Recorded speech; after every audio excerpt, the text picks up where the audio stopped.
下面呢就是讲第三个问题啊，就是第三个问题呢，如此之所就是无有反驳啊，就是如此之所无有反驳。啊，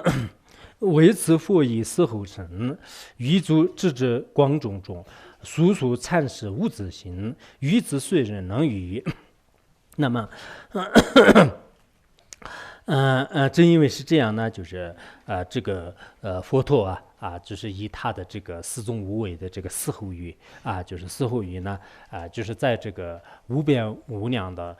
这个外道和这个内道的这个智者当中就是智者的这个光中当中呢就是反反复复的不断的速速的已经这个阐释了什么呢？阐释了这个般若空性的无有自性的这个法门。就是我们这个大般若、中般若、这个小般若里面呢，都一再的这个宣讲了这个一切万法这个空性的这个道理。那么当一讲到这样的这个空性道理的时候呢，就是我们在这个世界上呢，就是任何一个人，就是不单是不能这个反驳，而且的话呢，有远的这些这个教徒就像是龙母菩萨、无著菩萨、释经论师还有那个神天论师等等。就是印度这个二圣六庄严为主的世界上的无数的最顺者呢，就是依靠这样的这个无有自性的这个法门呢，已经这个证得了这个圣果就证得了圣果。所以说呢，即使我们有些人就是现在的有些人的话呢，还没有完全就是获得了这个圣果，但是呢，我们也是长期的这个学习这样的这个空性法门。这样的这个无自性的这个法门以后的话呢，我们的这个见解跟世间人从来没有学过这个大乘法门的人比较起来呢，就是应该是有超出他们的。我经常在想，我们受过这个大乘教育的人的这个思想呢，就是跟一般的世间人呢，就是用两个方面来就是超出的。两个方面是什么呢？就是一个是智慧，另一个是大悲心。那么智慧方面呢，因为他们从来没有就是这个发现，就是这个一切法是因缘生成，因缘产生的东西呢，就是是这个不可靠的。就是不可靠的，是空性的。那么我们有了这个智慧，我们懂到就是世间的，就是一切都是因缘生的。然后我们学过这样的大乘法门的话呢，我们这个用自己的智慧来就平等对待，就是所有的这个生命但是其他人呢，就是在这方面呢就应该说是这个非常这个缺少的。就是有些宗教的话呢，虽然有一部分，比如说智慧方面呢，也有一部分就是他们也认为也是不要去执着，但是他不执着的话呢，就只是对部分的法就是不执着的。然后不执着也是因为种种原因呢。就是或者讲一个故事或者讲一个道理然后呢就是不执着而已还有些这个悲心的话呢，也是仅仅是对人类或者是对某一个个别的众生，人类当中的话呢，就是对自己的这个教徒以外的就不能不能发悲心等等，就是这方面我想也不用说吧，就大家应该清楚。所以呢就是人中识自一般若，色中外道法后语，好像我们前面讲过那个般若色颂里面也有比如说这个耶稣当中的话呢，有很多蒙俗里面呢，就是识字是最可怕的。那么这个人当中的话呢，就是本师释迦牟尼佛呢，就是他以这个般若的这个空性的时候生呢，就是让这个很多外道就是产生这个恐怖一讲起了这样的这个般若空性的时候呢，就是谁都是不敢反对，谁都是没有办法呢，就是对他进行就是辩驳就辩驳。所以在这个世界上呢就是当这个佛陀或者说是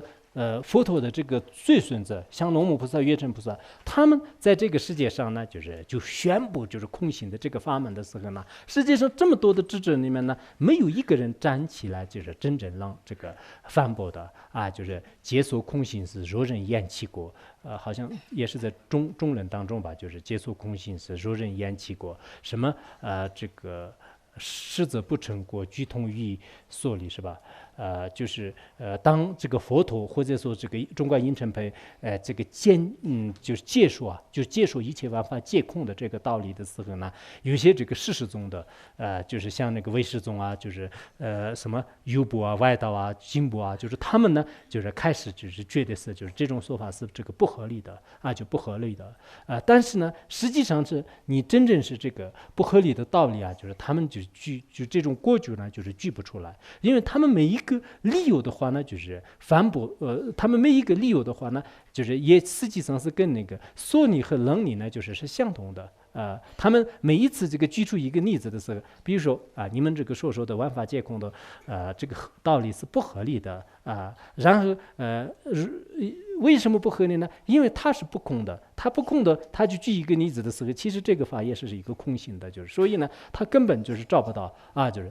它像是这个泡沫呢不结实的，就是然后另一个泡沫呢就是开始靠它，就是结果呢就是两个泡沫都是这个不能就是互相这个依存就像是这样的。因此，在任何这个世界上，我原来也是讲过吧，我们这个学中论的时候，当时我感觉还是很好的。我想，现在世界上的很多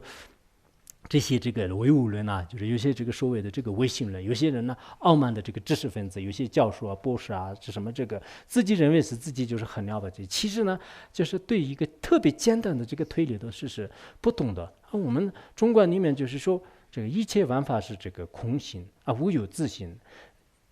因为缘起故就缘起故犹如影像。以这样的一个推理的话呢，所有的这种执着全部都是这个推翻完毕。任何一个人呢，就开始举手站起来你说的推理是不合理的，然后他又开始这个辩论，有没有自古以来是没有的，我想现在也不可能有的，以后也是不可能有的就只不过有一些呢，就是以自己的这个权势以自己的这个领导的这个口吻呢，就是不准这个说这句话。文化大革命期间是有的就是很多这个法师就是像这个站起来准备就是说是这个地狱恶鬼旁生的这个存在的时候呢，后来有些领导就是实在是就是他就说不赢的时候呢，你给我闭口，不要说话。其他人狠狠地打他，就我们藏地是发生过这样的。有些人先开始认为是可能很简单的，就是说这个地狱有的话是你要这个给我看出来，你说是一切万法是空性的，怎么会是空性的？有些是就是似是而非的一些道理来给他说。后来就是有些法师是一生当中就是对这些法门就是有一定的训练，就是他直截了当的给他说的时候，最后他特别生气，你给我闭口，不要说。所以真正在历史上除非是像这种类似的，就是用这个权力一拳压人就这是可能会有的。除此之外，真正以真理来就是越过就是释迦牟尼佛的空性法门呢，就是绝对也是不会有的。就这一点呢，我们这个知识分子就是尤其是很多这个这个内教的有些人的话呢就害怕，就是会不会到了有一天的时候呢，就是其他宗教就是特别兴盛，就是会不会推翻我们的这个理论？然后呢，